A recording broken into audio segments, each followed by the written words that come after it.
दर्शकवृन्द सादर नमस्कार। मोहम्मद राजु उपाध्यायले अनि स्वागत छ निजी कार्यक्रम ग्रहको चौतारीमा।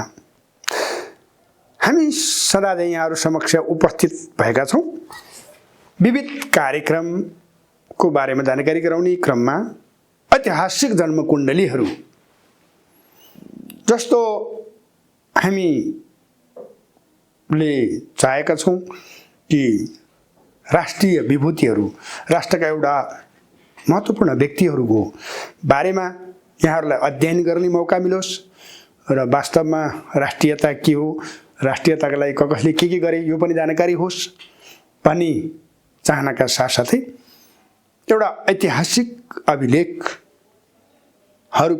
एउटा दस्तावेज पनि तयार गर्न मिलोस् भन्ने चाहनाका साथ हामी आज भिन्न प्रक्रियामा आएका छौँ र हामीले राष्ट्र निर्माताका विरासतहरूलाई यहाँहरू समक्ष प्रस्तुत गरिसकेका छौँ।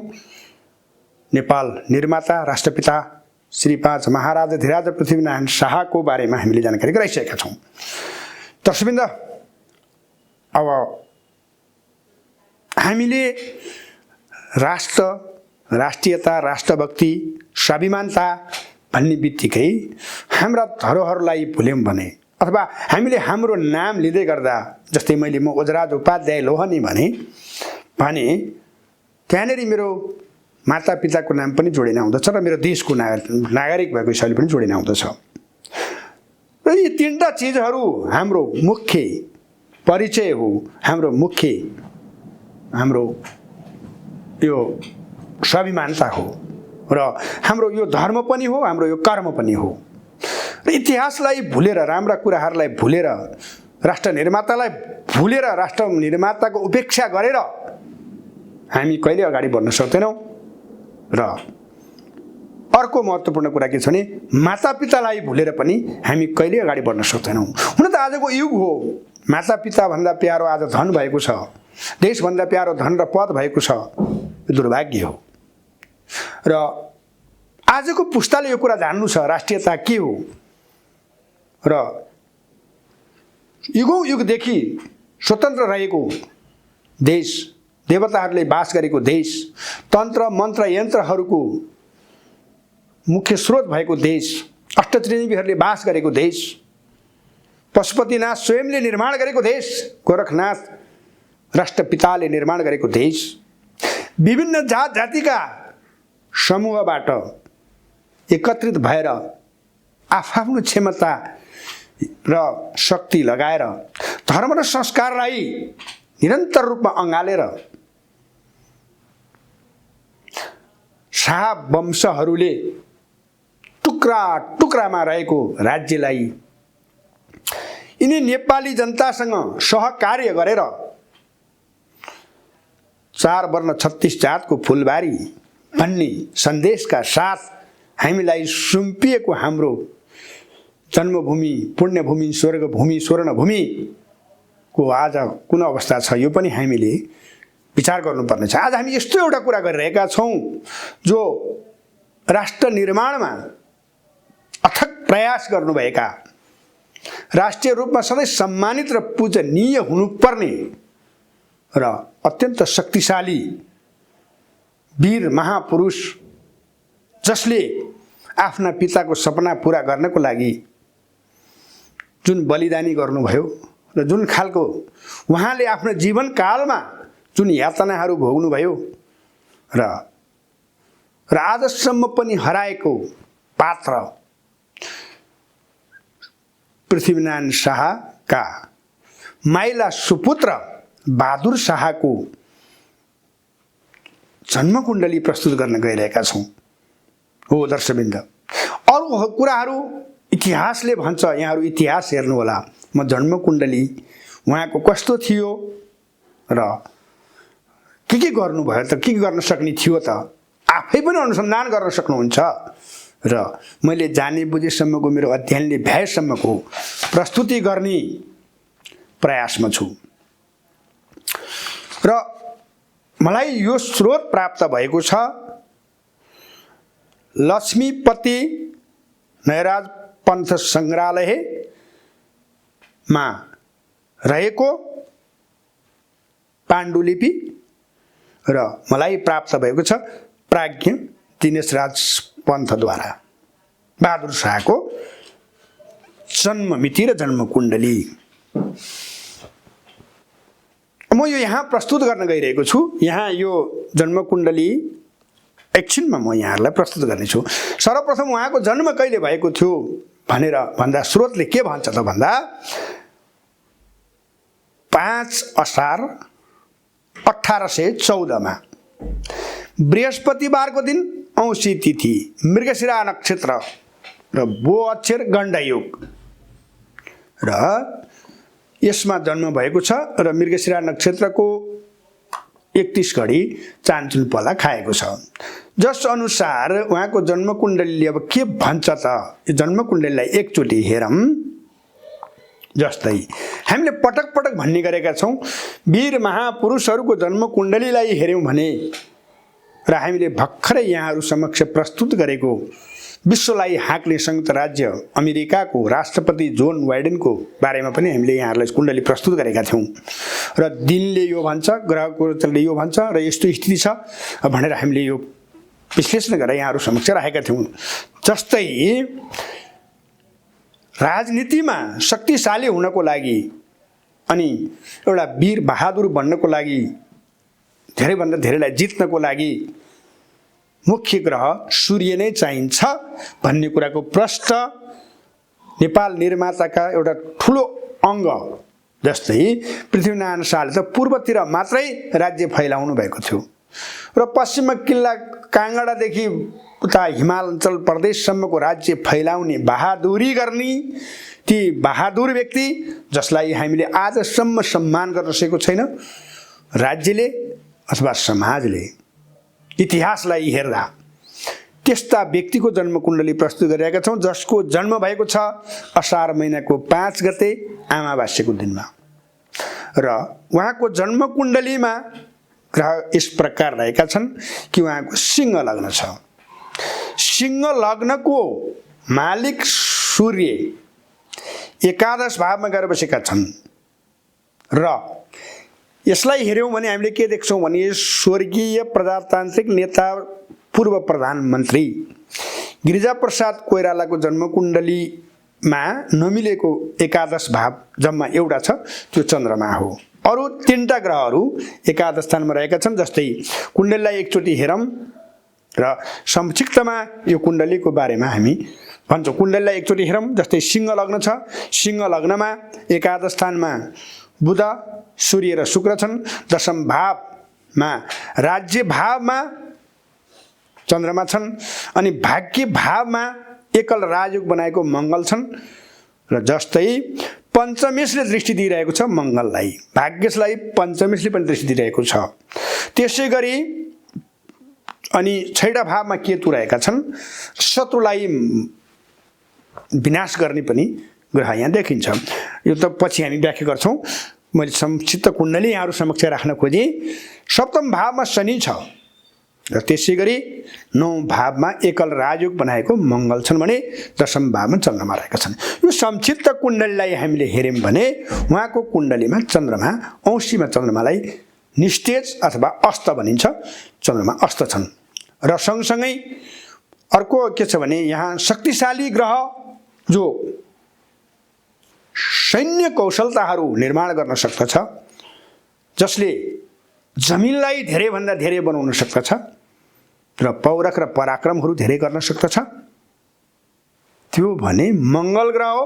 यहाँ अत्यन्त बलवान शक्तिशाली र अनि निष्कलङ्क छन् किनभने अस्त पनि छैन वक्र पनि छैन र भाग्य भावमा एकल राजयोग बनाएर बसेका छन् हो। अब हामी सुरु के गर्छौँ त भन्दाखेरि उहाँको राज्याधिपति शुक्र ग्रह अस्त भएर बसेका छन्, एकादश स्थानमा छन्, अस्त छन् अनि राहुको नक्षत्रमा गएर बसेका छन्। त्यसकारण उहाँलाई राज्य प्राप्त हुन सकेन। हुन त के छ भने राजका सम्बन्धी नियम कानुन र ऐनले के भन्छ भन्दा राजाको जेठो छोरो नै राजा हुन्छ भन्ने हो, उहाँ माइलो पनि हो र त्यसकारण प्राप्त भएन। तर यसको मतलब यो मात्र होइन, तर उहाँले जुन पुरुषार्थ गर्नुभयो, जुन किसिमले राज्यलाई बलियो बनाउनु भयो, हुन त त्यो रहेन। पछि सुगौली सन्धिमा बहादुर शाहले निर्माण गरेको राज्यका किल्लाहरू धेरैभन्दा धेरै खुम्चिए। त्यो दुर्भाग्य हो। उनको नायबी राज्यमा भएका कुराहरू हुन् ती, अनि उहाँले नायबी राज्य गर्नै किन पर्यो त? यहाँनिर महत्त्वपूर्ण कुरा छ। कहिलेकाहीँ के हुन्छ भने राजनेताहरू कोही हुन्छन्, तर राजनेतालाई सञ्चालन गर्ने कोही महान बुद्धिजीवीहरू हुन्छन्। र कुनै ठाउँमा कहिले यस्तो स्थिति आउँछ, राजनीतिमा कोही पात्र एउटा देखिन्छन्, अमुक व्यक्ति देखिन्छन्, र सुरक्षा सैन्य संयन्त्रले राज्यलाई विशेष गरेर आफ्नो हिसाबले चलाइरहेको हुन्छ। र राज्य निर्माण गर्नको लागि, राज्य फैलाउनको लागि, राज्यमा शक्ति प्रदर्शन गर्नको लागि, शत्रुसँग विजय प्राप्त गर्नको लागि मङ्गल नै बलवान चाहिन्छ। उहाँको कुण्डलीमा सर्वश्रेष्ठ बलवान ग्रह मङ्गल छ। मङ्गल ग्रह कसको नक्षत्रमा छन्? शुक्रको नक्षत्रमा छन्। भाग्य चतुर्थेशसँग सम्बन्ध राखेको मङ्गल दशमेशको नक्षत्रमा, तृतीयेशको नक्षत्रमा गएर बसेका छन्।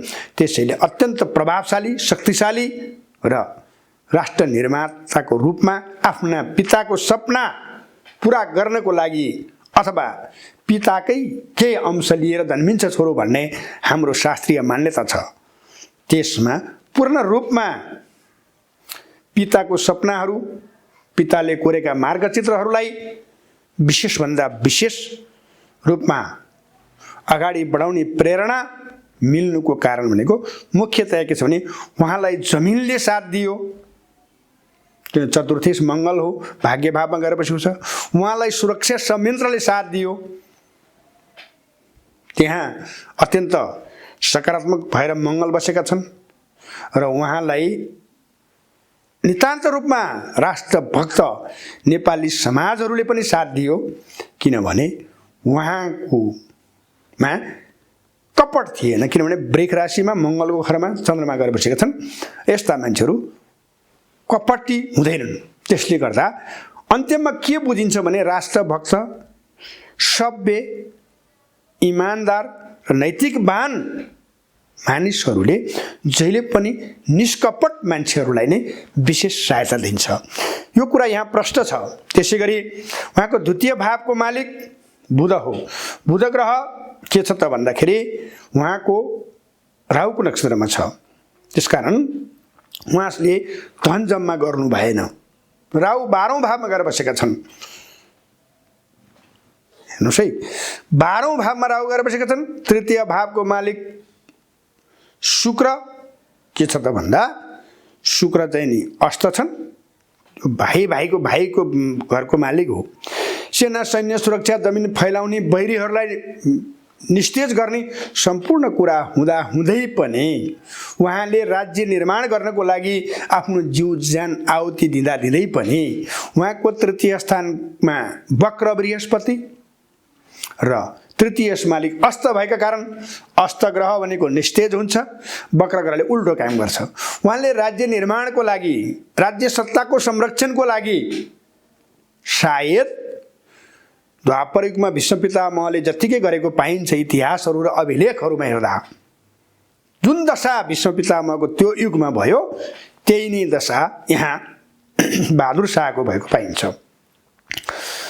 त्यसको कारण के हो त? तृतीय स्थानको मालिक अस्त हुनु, तृतीय स्थान भाइ भारदार हो र सँगसँगै तृतीय ग्रह अस्त वक्र हुनु।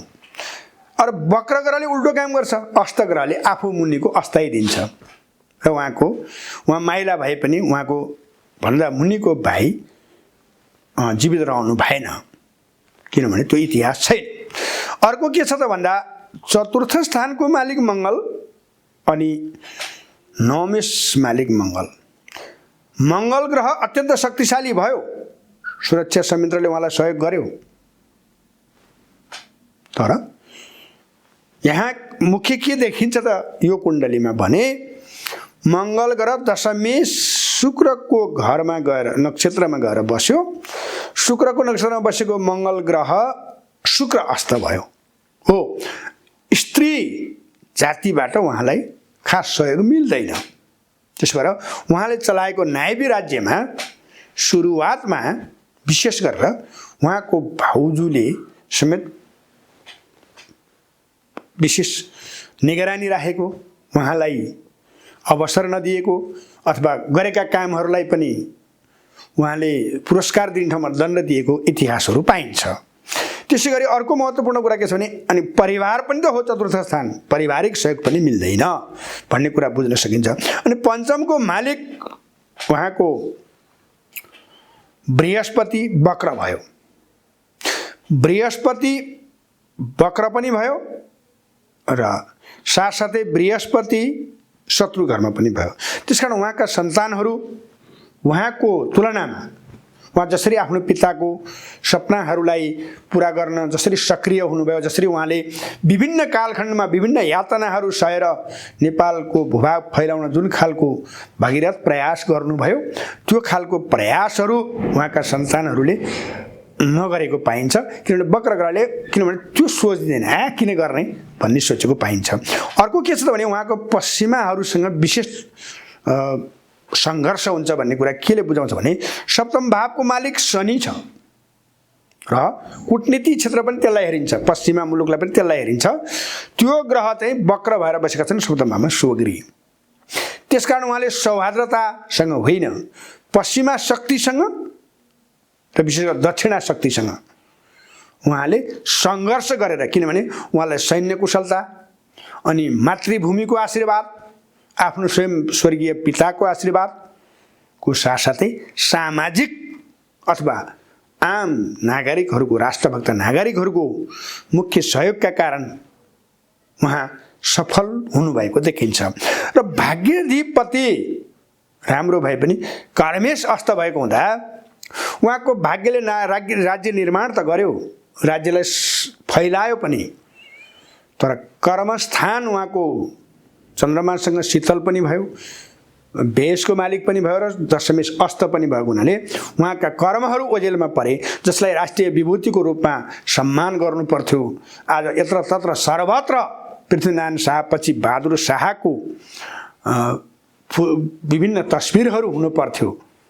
नायबी राज्यमा पनि एउटा वीर पुरुषले, एउटा गोर्खालीले, एउटा नेपालको महापुरुषले जुन खालको अनेक यातना सहेर सबै कुरालाई भुलेर राज्यलाई कमजोर बनाउने राज्यभित्रका अथवा दरबारभित्रका षड्यन्त्रकारी शक्तिहरूसँग पनि जुधेर जुन साहसिक काम गर्नुभयो, त्यो अत्यन्त सम्मानित र प्रशंसनीय छ भनेर भन्न सकिन्छ।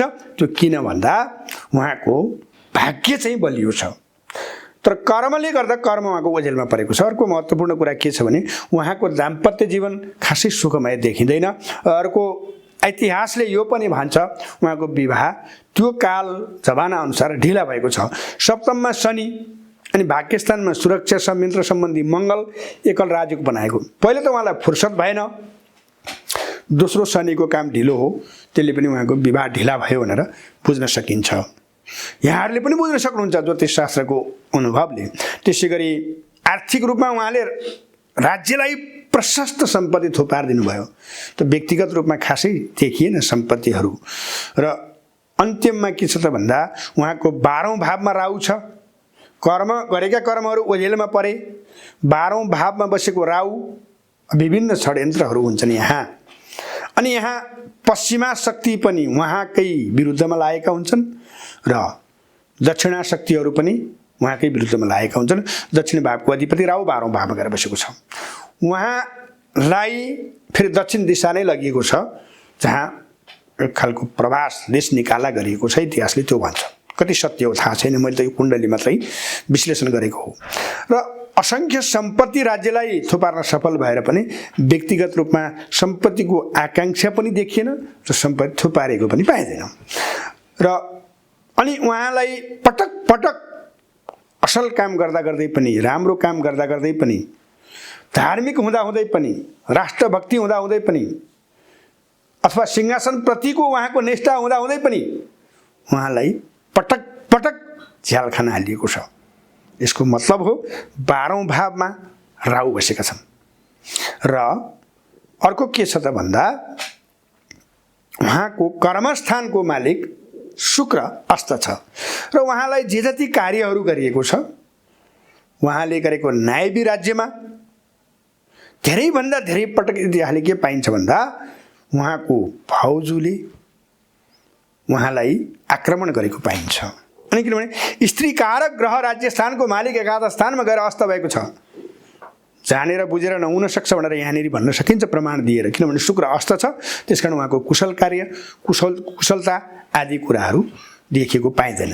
र अर्को इतिहासले के भन्छ भन्दा उहाँको छ्यालखानमै मृत्यु भएको छ भन्ने कुराहरू पनि पाइन्छन्, जस अनुसार के बुझिन्छ भन्दा 12औं भावको राहु त उल्टो ग्रह हो भने राम्रो काम गरेर अथवा सहजतापूर्वक राज्य निर्माण गरेर पनि असहजतापूर्वक मर्नुपर्ने अवस्था हुन सक्छ भनेर यहाँनिर सङ्केत गर्न सकिन्छ। यी समग्र कुण्डलीको व्याख्या त यो यस्ता कुण्डलीहरू एक दिन एक रात दुई दिन दुई रात गरे पनि सायद असम्भव हुन्छ होला, तर समग्रमा के भन्न सकिन्छ भने अत्यन्त बहादुरीका साथ आफूभन्दा धेरै शक्तिशाली शत्रुसँग लडेर राज्यलाई धेरैभन्दा धेरै फैलाएर अनि सिंहासनको वफादार भएर पनि न राज्यले सम्मान गर्यो न सिंहासनले सम्मान गर्यो। पटक पटक अपमान हुनुमा मुख्य कारण के छ भन्दा उहाँमा षड्यन्त्र थिएन, इमान थियो, अर्को राष्ट्रभक्ति थियो र सँगसँगै उहाँको कर्मेश ग्रह शुक्र अस्त थियो। अब राष्ट्रभक्ति किन त, म त ज्योतिष हो, मैले त्यसको प्रमाण पनि दिनुपर्ने हुन्छ। मङ्गल ग्रह जमिनको अधिपति हो, एउटा राजाको लागि सम्पूर्ण जमिन चाहिँ आफ्नो जमिन हो, राज्य हो, उहाँलाई जमिनले जहिले पनि सम्मान गर्थ्यो। अर्को नेपालको इतिहासलाई हेरियो भने यो नाथ समुदायबाट गोरखनाथको आशीर्वादले प्राप्त गरेको, गोरखनाथका तन्त्र क्रियाले प्राप्त गरेको, त्यसकारण चाहिँ तन्त्र सम्बन्धी विद्या र अनुभवको शक्ति पनि उहाँमा थियो, मङ्गलको कारणले त्यो भन्न सकिन्छ। तर त्यसको दुईटा पाटा हुन्छन्, नकारात्मक वा सकारात्मक। बृहस्पतिको दृष्टि पर्दाखेरि उहाँले सम्पूर्ण आफूभित्र भएका ध्यान ज्ञान र शक्ति आर्जन र मन्त्र जप र तपको सम्पूर्ण कुराहरू केका लागि भन्दाखेरि समाज र राष्ट्रको लागि दिने भन्ने कुरा प्रत्यक्ष रूपमा बृहस्पतिको दृष्टिले बताउन सक्छ, किनभने दृष्टिमा सर्वशक्तिमान हुन्छन् को बृहस्पति। त्यसैले भाग्यस्थानमा बृहस्पतिको दृष्टि परेका कारणले पनि उहाँ चाहिँ नि जमिनलाई बढाउन काँगडा टिस्टासम्म पुग्न सफल हुनुभयो। दुर्भाग्य हाम्रो उहाँप्रति बार बार आक्रमण भए भन्ने पाइन्छन्। आक्रमण हुनुको कारण पनि के छ अघि नै मैले बताइसकेँ र पछि ती भूमिहरू गुमे। तर पनि इतिहासले भुल्न नहुने, इतिहासले सधैँ स्मरण गर्नुपर्ने, सधैँ सम्मान गर्नुपर्ने एउटा राष्ट्र निर्माताको एउटा अर्को अंश अत्यन्त शक्तिशाली पात्र बहादुर शाह, जसको कुण्डली हामीले यहाँ प्रस्तुत गऱ्यौँ। बाँकी कुरा ज्योतिष जान्नेहरूले यहाँहरूले आफूले अनुभव गर्न सक्नुहुन्छ। यहाँ र हामीले यहाँहरूलाई प्रत्यक्ष रूपमा जन्मकुण्डलीहरू हालेका छौँ र आफूले पनि विचार गर्न सक्नुहुन्छ। यो अध्ययन गर्नेको लागि पनि एउटा विशेष हुन्छ अनि एउटा राष्ट्रिय विभूतिको रूपमा हेर्नको लागि पनि एउटा महत्त्वपूर्ण हुनसक्छ। र म एउटा राष्ट्रभक्त, देशभक्त नेपाली, एउटा पेसाले ज्योतिष, मेरो राष्ट्रमा हराएको पात्र, मेरो राष्ट्रमा सम्मान गर्न भुलिएको पात्र, उनले दिएको राज्यभित्र बसेको एउटा नागरिकको हिसाबले एउटा अत्यन्त महत्त्वपूर्ण कुण्डली यहाँहरू समक्ष मैले प्रस्तुत गरेँ र यहाँहरूलाई कस्तो लाग्छ, यहाँहरूले यसको सभ्य भाषामा प्रतिक्रिया दिन सक्नुहुनेछ र आफूले पनि विश्लेषण गर्न सक्नुहुनेछ। र हामी यस्तै खालका विभिन्न कुण्डलीहरू सकेसम्म राष्ट्रका सम्मानित व्यक्तिहरूको कुण्डली प्रस्तुत गरौँ, त्यसपछि अनि अन्तर्राष्ट्र पनि हेरौँला, विविध ठाउँका विभिन्न कालखण्डमा के कसले योगदान गरे, कुण्डली के ग्रह थियो, कस्तो कस्तो थियो भनेर पनि हामी अवश्य प्रस्तुत गर्नेछौँ। आजको लागि यो बहादुर शाहको जन्मकुण्डली संक्षिप्त विश्लेषण कस्तो लाग्छ यहाँहरूलाई मैले प्रस्तुत गर्दै यसलाई बिट मार्दै यहाँहरू समक्ष आजको यो ग्रहको चौतारीको विशेष कार्यक्रमबाट म ओझराज उपाध्यायले पनि बिदा हुन चाहन्छु र फेरि अन्य दिनहरूमा साप्ताहिक राशिफल हाम्रो नियमित छँदै नै छ। अन्य प्रतिक्रियाका अन्य विविध खालका विश्लेषणका साथ यहाँहरू समक्ष पुनः उपस्थित हुने नै छु। त्यतिन्जेलसम्मका लागि मलाई पनि आज्ञा दिनुहोस्। नमस्कार।